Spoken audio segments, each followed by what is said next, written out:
Movie explain present by the blue lagoon.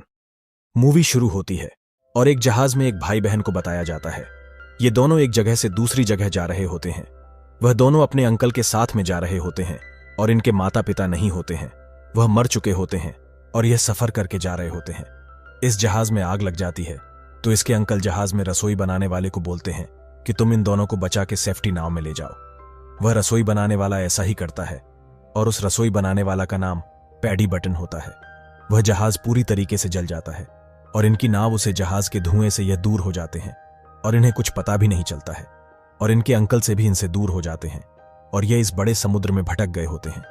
इनके पास पीने का पानी भी नहीं होता है और ना ही कुछ खाने का होता है। थोड़ा बहुत सामान रहता है इनके पास कपड़े का, जो कि ये वहां से निकलने से पहले ले लिए थे। और इनमें से एक लड़के का नाम रहता है रिचर्ड और उसकी बहन का नाम रहता है एमिलीन। और इनको 1.5 दिन से भी ज्यादा हो जाता है। उस समुद्र में इनका कोई भी आइलैंड नहीं मिला था, ना ही इनके साथ ही इनको मिले होते हैं। 1.5 दिन के बाद इनको दूसरे दिन इनको एक आइलैंड दिखता है तो ये उसे आइलैंड पर अपनी नाव की मदद से जाते हैं वहां पर और उस आइलैंड पर उतरते हैं और वहां पर सबसे पहले पानी पीते हैं और अपने भूख को मिटाते हैं। वहां पर जो मिलता है उसको खा लेते हैं। केले फल जो भी मिलता है यह खा लेते हैं। एमी यहां पर एक झाड़ से कुछ फल लाल कलर की बेरी खा रही होती है। पैडी बटन उसको वह खाते हुए देख लेते हैं और उसको डांटने लग जाते हैं और बोलते कि यह मत खाना, नहीं तो तुम बेहोश होकर मर जाओगे, क्योंकि मैं इसके बारे में जानता हूं और आइंदा अब इसको खाना मत। उसके बाद यहां पर रात होती है और आग जलाते हैं। ये वहां पर ही समुद्र के तट पर ही वहां पर सो जाते हैं। अगले दिन ये अपना सामान चेक करते हैं कि हमारे पास क्या क्या सामान है और ये वहां पर और जंगल में घूमते हैं, इन्हें कुछ खाने को मिल जाए। इसके बाद ये अपना एक झोपड़ी बनाने की कोशिश करते हैं, क्योंकि यहां पर हवा बहुत जोर जोर से चल रही होती है तो ये अपना एक छोटा सा घर बनाते हैं। अगले दिन उस आइलैंड के पास में ढोल बज रहे होते हैं तो पैडी बटन वहां पर जाते हैं तो उन्हें एक पत्थर की मूर्ति पर मांस का टुकड़ा पड़ा हुआ था। उसको देखकर डर जाते हैं और वहां पर जाकर उन दोनों बच्चों को बोलते हैं कि तुम इस इलाके में मत जाना। वह पूछते हैं कि क्यों नहीं जा सकते। हम तक मना कर देते क्योंकि यहां पर आदिवासी नरभक्षी लोग रहते हैं, तो तुम वहां पर जाना मत, नहीं तो वह तुम्हें वहां पर मार देंगे, तुम्हें खा भी जाएंगे। वह उन बच्चों से प्रॉमिस भी कराते हैं। उसी सुबह को पैडी बटन पानी भरने जाते हैं। रिचर्ड और एमी सुबह सो रहे होते हैं। वह उठकर देखते हैं कि पैडी बटन कहां पर है। ये उसको ढूंढते ढूंढते देखते हैं तो वह मर गए होते हैं। उनके मुंह में से एक जानवर निकलता है, जहरीला जानवर जिसको उनको मार दिया होता है, और ये दोनों बहुत ज्यादा ही डर जाते हैं। एमी यहां पर रिचर्ड को बोलती है कि मुझे यहां से ले चलो, मैं यहां पर नहीं रहना चाहती हूं। फिर रिचर्ड यहां से उसको सामने एक और आइलैंड रहता है, वह वहां पर ले जाता है और वहां पर ये अपना घर बनाकर वहां पर रहने लग जाते हैं। और समय के साथ साथ ये दोनों भी बड़े हो जाते हैं। इन्हें इतनी समझ नहीं होती है कि उन्हें यह पता नहीं होता है कि लड़का लड़की में क्या अंतर होता है। वह सिर्फ छोटे बच्चों जैसे रहते हैं। उनको यह मालूम नहीं रहता है कि लड़की में क्या अंतर होता है, लड़के में क्या अंतर होता है। वह दोनों बचपन में जिस तरह से गेम खेलते थे वह अभी भी इसी तरह से खेलते हैं। अब इनको इस आयरलैंड के बारे में बहुत ज्यादा ही मालूम हो गया था, कहां पर खाने का सामान मिलता है, और यह मछली पकड़ना भी इनको आ गया था। ये क्रिसमस डे भी मनाते हैं। एक दिन जब एमी नहा रही होती है तो उसे पानी में खून जैसा दिखता है। उसे पता नहीं होता है कि खून कहां से निकल रहा है। वह चिल्लाती है अपने भाई को कि मेरे पास आओ। उसका भाई जब उसके पास आता है, एमी ने कपड़े नहीं पहन रखे थे तो वह रिचर्ड को यहां से भगा देती है कि तुम यहां से जाओ। रिचर्ड यहां से चला जाता है। जब एमी नहा कर आती है तो रिचर्ड एमी से पूछता है कि क्या हुआ था, तुम्हारे खून क्यों निकल रहा था। वह कहती है कि मुझे भी पता नहीं है कि क्या हो रहा है। रिचर्ड एमी को कहता है बिना कटे कभी भी खून नहीं निकल सकता है। तुम मुझे बताओ कि क्या हुआ था, तुम्हें कहीं चोट तो नहीं लग गई है, तुम मुझे बताओ तुम्हारे कहां पर चोट लगी है। लेकिन एमी यहां पर मना कर देते कि मैं नहीं बताऊंगी तुम्हें। और रिचर्ड यहां पर गुस्सा हो जाता है और कहता है कि हम अभी तक एक दूसरे से कोई भी चीज नहीं छुपाते थे, तो फिर आज को तुम मुझे क्यों ये बता नहीं रही हो। और वह यह कहकर यहां से चला जाता है। रिचर्ड यहां पर नाव भी बना रहा होता है और वह बनाकर जब वह समुद्र में डालता है तो वह नाव के साथ साथ वह भी डूब जाता है और वहां पर वापस से उसके घर पर आ जाता है। एमी रिचर्ड उनके बीच में सुलह हो जाती है और वह फिर साथ में रहने लग जाते हैं। रात में जब वह सो रहे होते हैं तब उनको ढोल नगाड़े की आवाज सुनाई देती है। रिचर्ड यहां पर बोलता है कि वहां पर कोई होगा जो इंसानों की तरह ही रहता होगा, लेकिन यहां पर एमी बोलती है कि हमें वहां पर नहीं जाना चाहिए, क्योंकि हम वहां पर जाएंगे तब वह हमें मारकर खा जाएंगे और तुम भी वहां पर कभी मत जाना। अगले दिन जब एमी इस जंगल में उसके घर से थोड़ा सा आगे बढ़ जाती है तो उसे एक पत्थर ही मूर्ति दिखती है। उस मूर्ति पर वह आदिवासी यहां पर उसकी पूजा करते हैं। वह यहां से आ जाती है और रिचर्ड को बताती है कि मैं उस मूर्ति को देखा है जो आदिवासी लोग उनकी पूजा करते हैं। लेकिन यहां पर रिचर्ड उसको चिल्लाता है कि हमने प्रॉमिस किया था कि हम वहां पर कभी नहीं जाएंगे, तो तुम क्यों गई? वह चिल्लाता है।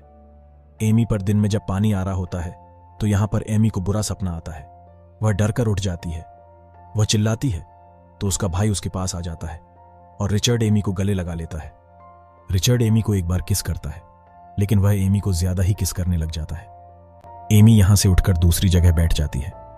रिचर्ड सुबह उठकर जा रहा होता है क्योंकि वह एमी से नाराज होता है। वह एक पत्थर के पीछे बैठा हुआ रहता है। एमी वहां पर आती है तो वह उसको चिल्लाने लग जाता है कि तुम यहां से चली जाओ और मुझे अकेला रहने दो।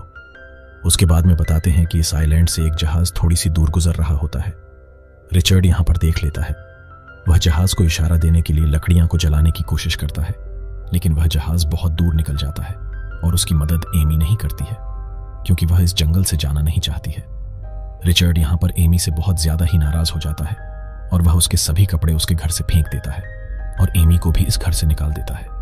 यहां पर एमी उसी घर से थोड़ा सा आगे एक पत्थर के नीचे वहां पर रहती है और वहां पर बारिश भी आ रही होती है और एमी को बुखार आ जाता है। रिचर्ड को 2 दिन से उसको एमी नजर नहीं आती है, तो रिचर्ड उसके पास जाता है तो उसे पता चलता है कि एमी को बहुत जोर से बुखार आ गया है। एमी रिचर्ड को बोलती है कि तुम मुझे उस पत्थर की मूर्ति के पास ले जाओ क्योंकि मैं वहां से ठीक हो सकती हूँ। तो रिचर्ड एमी को वहां पर उस पत्थर की मूर्ति के पास ले जाता है। रिचर्ड उस पत्थर की मूर्ति से प्रार्थना करता है और थोड़ी देर बाद एमी को भी सही लगने लग जाता है और रिचर्ड यहां पर एमी को फल खिलाता है। रिचर्ड बहुत ज्यादा ही दुखी होता है। वह एमी से बोलता है कि तुम्हारे सिवा मेरा है ही कौन? अगर तुम मर जाती तो मैं क्या करता है? यहां पर रिचर्ड एमी से माफी मांगता है और यहां से निकलकर उनके घर पर आ जाते हैं। अगले दिन जब एमी रिचर्ड दोनों पास में बैठे हुए रहते हैं, रिचर्ड एमी को बोलता है कि तुम मुझे किस करो और दोनों ही किस करने लग जाते हैं और दोनों ही इंटीमेट होते हैं और रिचर्ड एमी दोनों ही एक दूसरे को पसंद करने लग जाते हैं और इन्हें यह करने में मजा आ रहा होता है और यह अब रोज करने लग जाते हैं जब मन करता है, जब करते हैं। और 2-3 महीने बाद हमें बताया जाता है कि एमी का पेट बाहर निकलने लग गया है। जब रिचर्ड एमी को कहता है कि हम करते हैं तो एमी यहां पर मना कर देती है कि मेरा मन नहीं है। रिचर्ड बोलता है कि अभी तुम 2-3 दिन से यही कह रही हो। एमी यहां पर बोलती है मुझे भी पता नहीं क्या हो रहा है और वह रिचर्ड को अपना पेट बताती है। तो रिचर्ड एमी को बोलता है कि तुम अपना पेट कैसे हिला रही हो? एमी कहती है कि मुझे भी पता नहीं है कि क्या हो रहा है और थोड़े दिन बाद एमी का पेट और बड़ा हो जाता है। कुछ महीने बाद बताया जाता है कि रिचर्ड यहां पर मछलियां पकड़ रहा होता है और उस मूर्ति के पास से ढोल नगाड़ों की आवाज आती है। तो रिचर्ड वहां पर दौड़ कर जाता है और छुप कर देखता है तो वही आदिवासी लोग वहां पर रहते हैं और वह अपना नाच गाना कर रहे होते हैं। वह देखता है कि यहां पर एक आदमी की बलि भी चढ़ा रहे हैं। वह यह देखकर डर जाता है। वह यहां से आ जाता है। जब अपने घर पर आता है तो एमी के पेट में दुख रहा होता है। उन्हें पता नहीं होता है क्यों दुख रहा है और यहां पर सुबह होते होते एमी को एक बच्चा हो जाता है और ये अपने घर पर आते हैं। इन्हें पता नहीं होता है कि बच्चों को क्या खिलाना है, क्या पिलाना है। जब बच्चा रो रहा होता है तो वह बच्चे को फल और नारियल का पानी पिलाते हैं, लेकिन वह बहुत ज्यादा ही रो रहा होता है। एमी उस बच्चे को उठाकर अपने सीने से लगाती है तो वह बच्चा अपने आप चुप हो जाता है। ये समझ जाते हैं कि वह बच्चे को अभी फल और नारियल का पानी नहीं चाहिए, उसको अभी दूध चाहिए। ये दोनों अपने बच्चों को सही सलामत से रखने लग जाते हैं और समय के साथ साथ बच्चा भी बड़ा होता है। 1 से 2 साल का होता है और इस आइलैंड के पास से होकर एक जहाज गुजर रहा होता है। जब उसे जहाज में से एक आदमी अपने दूरबीन में से इन दोनों को देखता है तो उन्हें कुछ दिखाई देता है। एक लड़का और एक लड़की और एक छोटा बच्चा दिखाई देता है। दरअसल गाइस ये उनके अंकल होते हैं जो कि बचपन में इनसे बिछड़ गए होते हैं और तब से लगातार इनको ढूंढ रहे होते हैं, लेकिन वह पहचान में नहीं आते हैं क्योंकि इन्होंने मिट्टी लगा रखी होती है। यह जहाज यहां से चला जाता है और हमें बताया जाता है कि इस आइलैंड पर पहली बार आए थे। वह उस आइलैंड पर नाव से घूमने के लिए जाते हैं और वहां पर रिचर्ड अपने खाने के लिए फल और नारियल इकट्ठा करता है। इतनी देर में वह छोटा बच्चा वही लाल ब्रेरिज तोड़कर अपने नाव में रख लेता है और इन्हें पता भी नहीं चलता है। जब उसे एमी अपने बच्चों को नाव के पास देखती है तो वह उस नाव में बिठाती है। इतनी देर में नाव अपने तट से दूर हो जाती है और एमी रिचर्ड को चिल्लाती है तो रिचर्ड दौड़कर आता है और उसे नाव में चढ़ जाता है। लेकिन उस नाव को जिससे घुमाते हैं उसका एक डंडा नीचे समुद्र में गिर जाता है और वह जैसे ही लेने जा रहे होते हैं कि वहां पर एक शार्क मछली आ जाती है और इनका पीछा नहीं छोड़ती है और यह बीच समुद्र में चले जाते हैं। ना ही वह अपने आइलैंड पर आ सकते हैं और ना ही कहीं पर जा सकते हैं, क्योंकि नाव की दिशा देने वाले वह डंडे नहीं रहते हैं। उनको यहाँ पर एक दिन पूरा गुजर जाता है। यहाँ पर एमी रिचर्ड का बच्चे के पास लाल बेरीज रहती है, वह खा लेता है। जब एमी देखती है कि वह लाल बेरीज उसने खा ली तो उसके मुंह में से निकालती है, लेकिन वह उसने खा ली होती है और एमी रिचर्ड को बोलती है, अब हम क्या करें, और इनका बच्चा अब धीरे धीरे बेहोश होने लग जाता है। रिचर्ड यहाँ पर कहता है कि अब हमको भी लाल बेरीज खा लेते हैं, और ये दोनों यहाँ पर और लाल बेरीज खा लेते हैं और ये दोनों भी बेहोश हो जाते हैं। तभी हमें बताया जाता है कि वही जहाज जो कि रिचर्ड, एमी के अंकल इनको ढूंढ रहे होते हैं, उनको एक नाव दिखती है और उसमें कुछ आदमी दिखाई देते हैं। वह पास जाकर देखते हैं तो एक लड़का और एक लड़की और एक छोटा बच्चा दिखाई देता है। वह इनको बचा लेते हैं और ये मूवी यहाँ पर ही खत्म हो जाती है। गाइस, ये कहानी थी मूवी द ब्लू लगून की। यह मूवी रिलीज हुई थी साल 1980 में और इसकी IMDb पर रेटिंग है 5.8। उम्मीद करते हैं कि यह स्टोरी आपको पसंद आई होगी।